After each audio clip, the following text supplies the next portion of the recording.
Bonjour à tous. Donc, le troisième intervenant vient pas de Purpan, désolé, hein.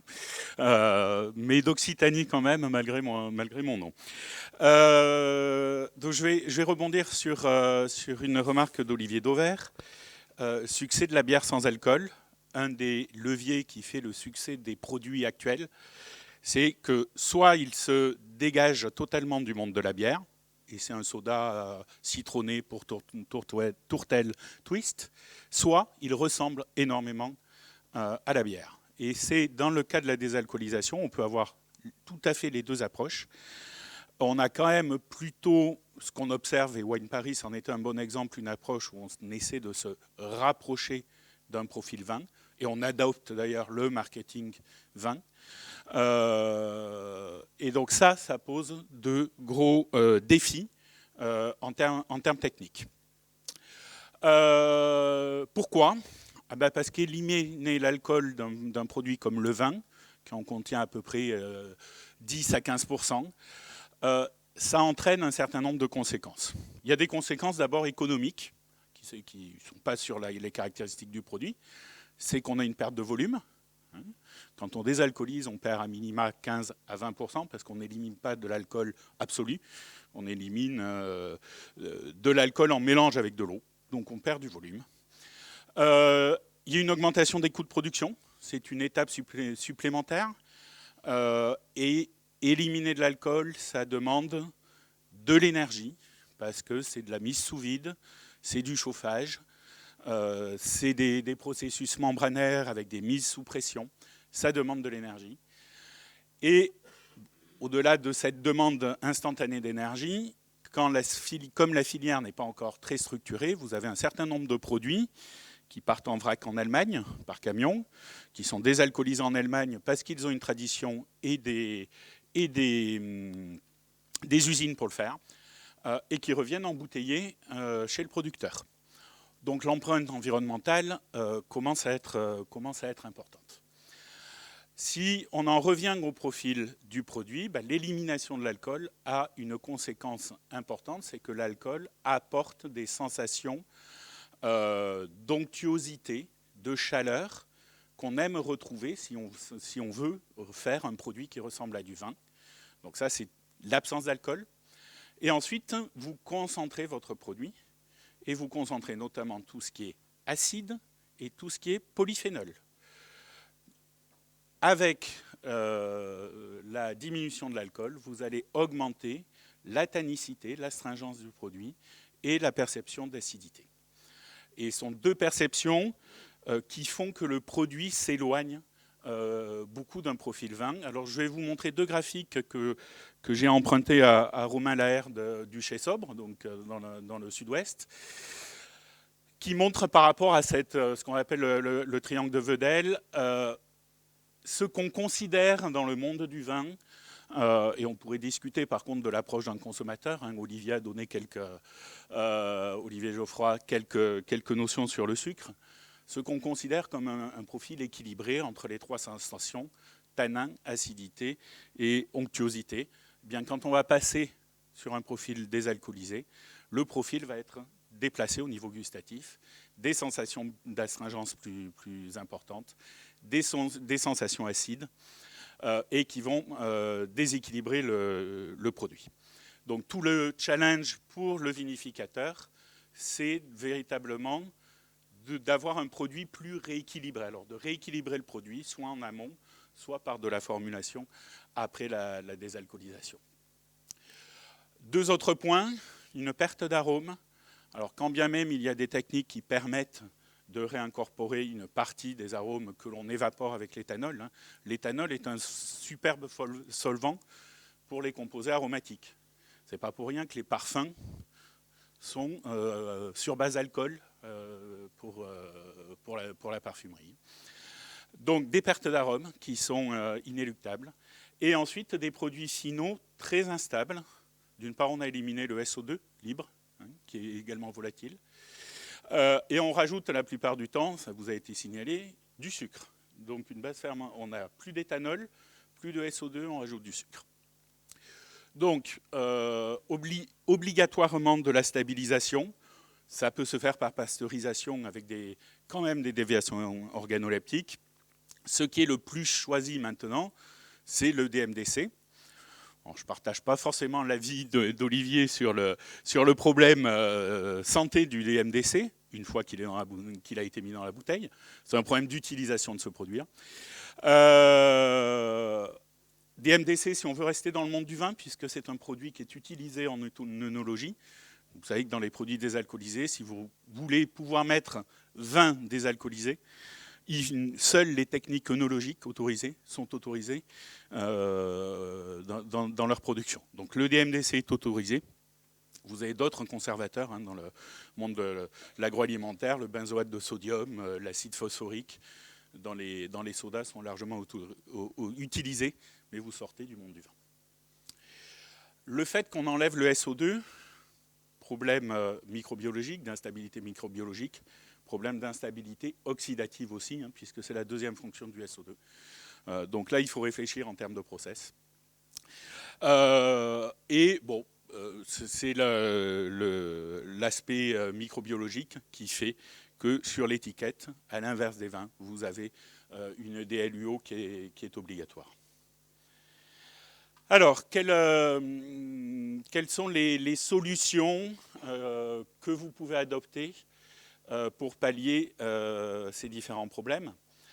Donc nous, on a essayé d'avoir deux approches. La première, c'est de ne pas considérer que je vais désalcooliser le vin qu'il me reste dans ma cave et que je n'arrive pas à vendre, mais qu'il fallait faire un vin qui soit adapté à la désalcoolisation, et donc tout un travail sur le procédé de vinification. Et puis une autre approche donc, que je développerai à la fin de mon exposé, sur, bon, j'ai un vin, j'ai tout fait en vinification pour qu'il soit adapté à la désalcoolisation, il reste tout de même déséquilibré, qu'est-ce que je peux faire pour le rééquilibrer?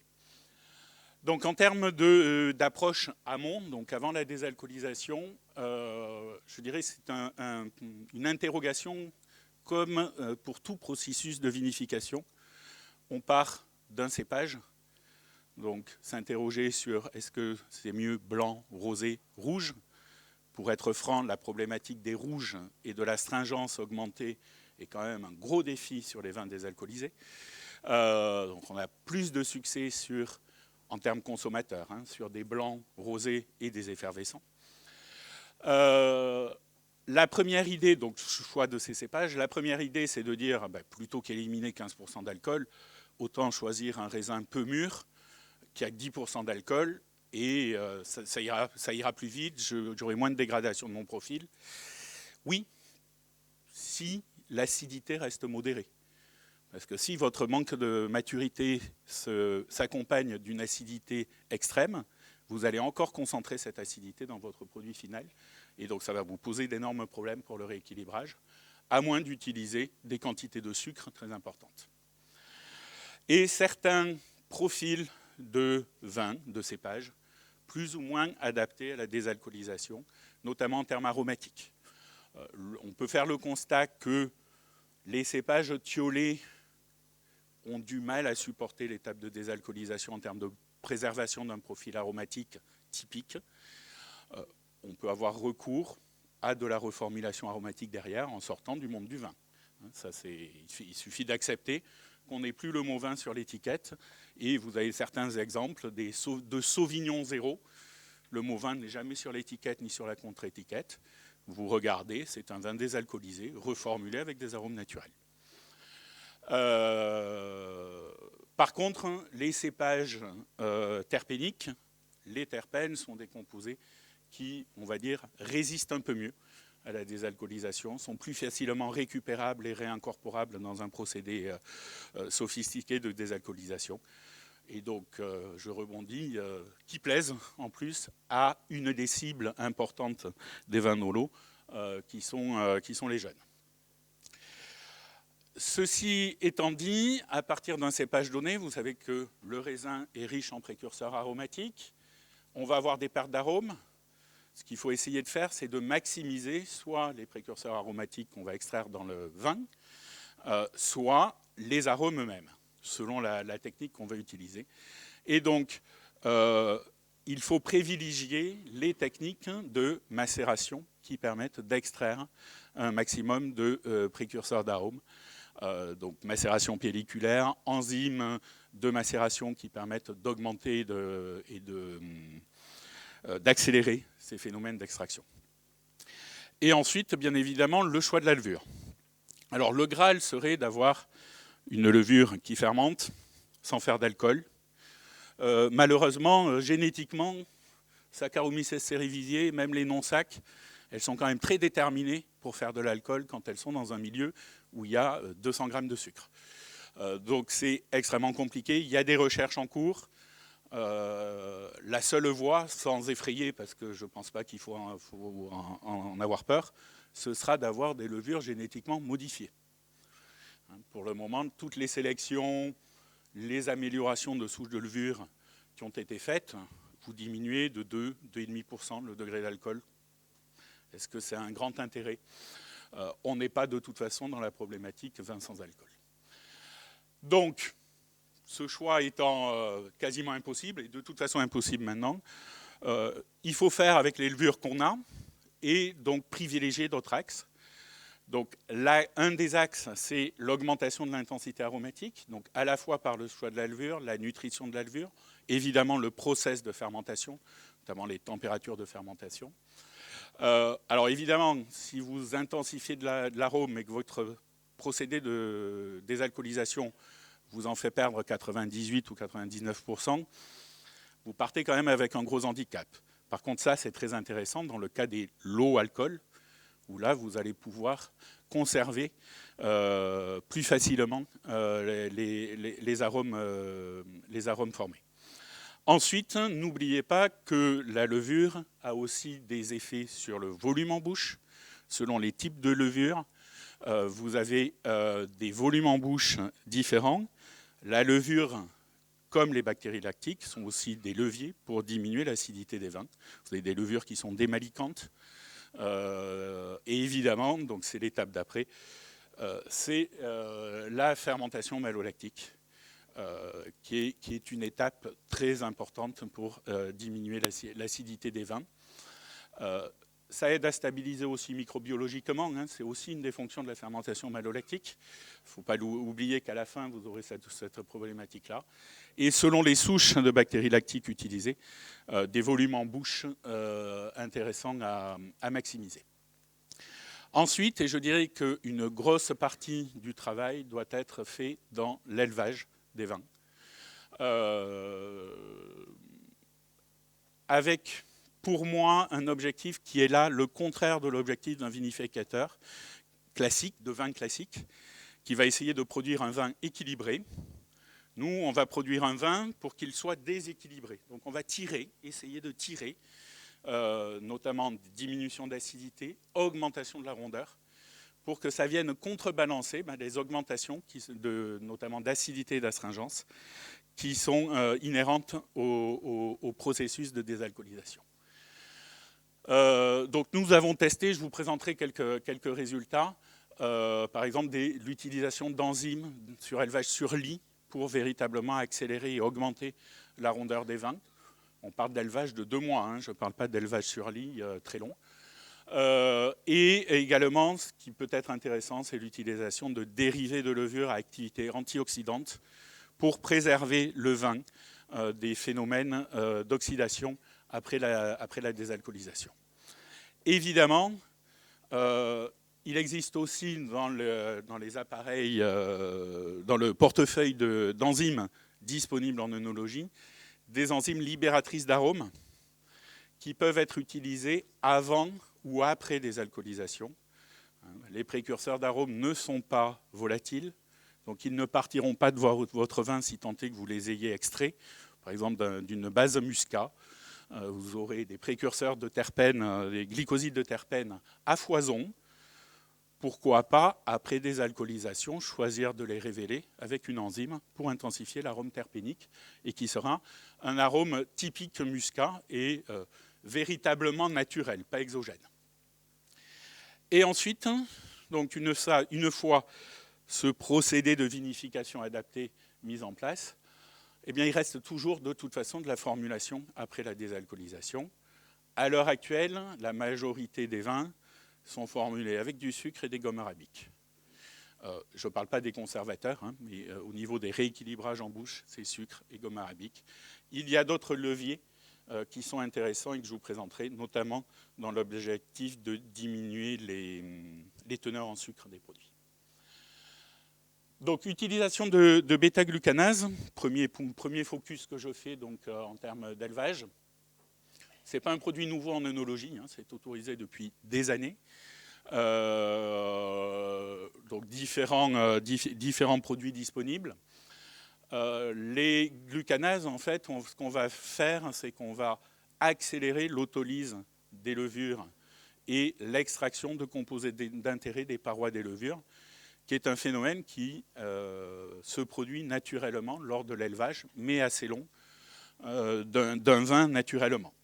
Ayez en tête que, avec Saccharomyces cerevisiae, après fermentation alcoolique, il faut à minima attendre 1 mois pour voir les premiers signes d'autolyse des levures. Donc il y a moyen d'accélérer ce phénomène en utilisant, même avec une introduction d'enzymes bêta-glucanase durant la fermentation alcoolique, pour accélérer ce phénomène. Les effets dans les vins, c'est une augmentation du volume en bouche, meilleur équilibre, intensification de l'aromatique avec des synergies entre macromolécules et composés volatiles. Accessoirement, on augmente la stabilité tartrique et protéique, hein, ce qui est pas mal aussi. Qu'est-ce qu'on a réalisé sur un vin désalcoolisé? En fait, on a pris un vin, et pour tout dire, un vin de Chardonnay du Languedoc commercial, donc on a acheté en vrac, en vinification tout à fait classique, avec Célie, et on a ajouté donc la dose recommandée, à peu près 2 grammes ou 2 millilitres par hectolitre d'enzymes de bâtonnage. Et on a laissé 2 mois sur lit, donc il y avait à peu près 2% de lit dans le vin, ce qui est la dose classique, avec agitation tous les jours, remise en suspension des lits tous les jours pendant 2 mois, à 15 degrés. Et à la fin de ce procédé, on a fait un léger bentonitage qui désactive l'enzyme, en fait, hein, pour pas que ça continue. Puis, désalcoolisation du produit, donc processus qu'on a fait à l'INRA de Pêche Rouge, distillation sous vide, sans réincorporation d'arômes. Et vous voyez les résultats donc, en analyse sensorielle qu'on a pu réaliser entre un témoin, donc sans élevage autre que les lies naturellement présentes, les 2% de lies, et celui additionné donc, de notre enzyme rapidase bâtonnage. Et vous voyez sur le vin désalcoolisé, hein, au final, l'analyse porte sur le vin désalcoolisé, il y a une préférence qui est accrue pour des aspects fruités et des aspects fraîcheur. Ce qui est un peu surprenant, c'est qu'en termes de volume, ce ne soit pas forcément perçu. Ça a toujours été, le contrôle a toujours été jugé plus grand en bouche. Il reste quand même que le vin préféré, c'est celui avec le processus d'élevage. Parlons donc d'un autre dérivé de levure. Donc ça, c'est sur l'aspect antioxydant.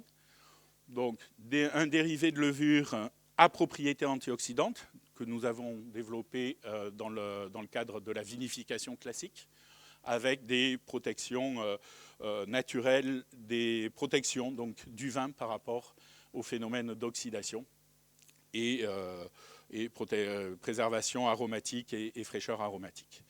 Donc dans les vins désalcoolisés, même procédé expérimental, même vin, là c'est le cas d'un Grenache rouge commercial et que l'on a additionné par 20 grammes hectolitres de ce composé-là, et on a mené donc ensuite la désalcoolisation, puis l'analyse sensorielle.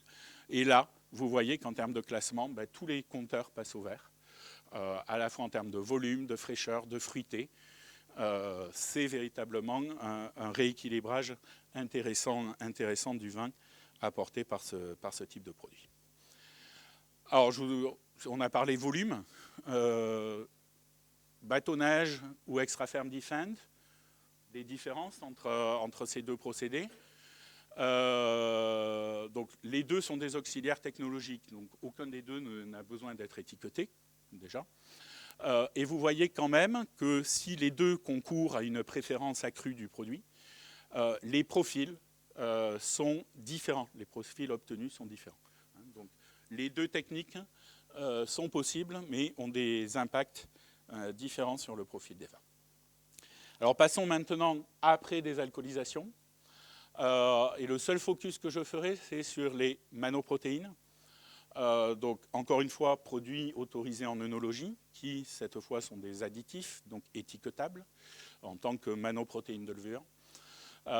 Sont des macromolécules issues des parois de levure, donc qui sont naturellement extraites, d'ailleurs, lors de l'élevage sur lit, mais qu'on est capable de produire spécifiquement en les extrayant de levures sélectionnées. On les ajoute dans les vins pour la stabilisation tartrique, quelques-unes protéiques, la stabilité de la mousse et des effets organoleptiques. Réduction astringence, amertume et acidité. L'expérience que l'on a pu mener dans les vins Nolo, différentes expériences, donc faites sur une paillasse, puis testées, je dirais, à l'échelle réelle, c'est l'utilisation de différentes manoprotéines.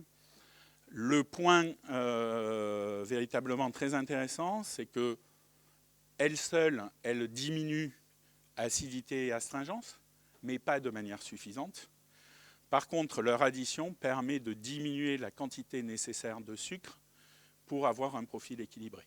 Et vous pouvez passer, selon les vins, d'un besoin de 30 à 40 grammes de sucre à passer en dessous de 20 grammes. Notamment si vous avez eu un processus de vinification qui a permis aussi de jouer en synergie en augmentant la rondeur. Donc sur de l'affichage nutritionnel, parce que c'est une des clés quand même des vins sans alcool, il y a aussi une clientèle qui cherche quelque chose de santé, voire quelque chose de santé sans alcool, mais qui a 50 grammes de sucre. On peut se poser des questions. Réussir à diminuer à 20 grammes de sucre, ça peut être très intéressant. Vous aurez ces vins à déguster. Donc voilà les analyses sensorielles qu'on a pu mener. En comparaison, 15 grammes de sucre avec la manoprotéine qui s'appelle POP en l'occurrence, et 25 grammes de sucre. Vous voyez qu'on rééquilibre quand même très bien le profil avec manoprotéine et seulement 15 grammes de sucre. Et je dirais même qu'avec 25 grammes de sucre par litre, mais vous ferez votre opinion, on accentue les aspects sucre, sensation de sucre, qui ne sont pas forcément celles qu'on attend sur un produit que l'on veut produit vin. Voilà. Donc vous aurez quelques bouteilles que je vous ai amenées de ces expérimentations à la dégustation tout à l'heure. Voilà, j'en ai terminé.